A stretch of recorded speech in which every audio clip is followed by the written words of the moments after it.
बुधगिरी विद्यापीठरे छात्र छात्री पाळिले उत्कल दिवस राज्य में कोविड कटकणा को दृष्टि रखी दीर्घ 2 वर्ष है शिक्षित पिलाए विद्यालयर पाख माड़ी नथिबा बेले वर्तमान सरकार पक्षर एही कटकणा को उठाई नहीं समस्त विद्यालयगुड़िक चालू रखा नहीं निर्देश देते।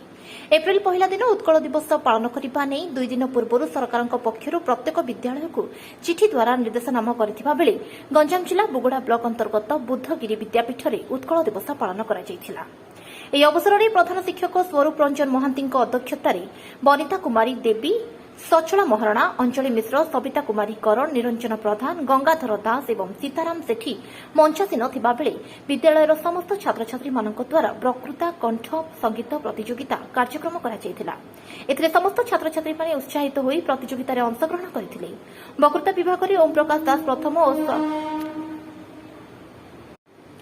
ଓ ସ୍ୱାଗତମ ପ୍ରଧାନ द्वितीय स्थान अधिकार करथिबा बेले कंठ संगीत रे जसवंत जेना प्रथम, अरुण कुमार नंद द्वितीय एवं एम जगदीश दोरा तृतीय स्थान अधिकार करी विद्यालय तरफ पुरस्कृत करा जायछि। गंजाम जिला बुगुड़ार त्रिलोचन पंडा रिपोर्ट, जिला खबर।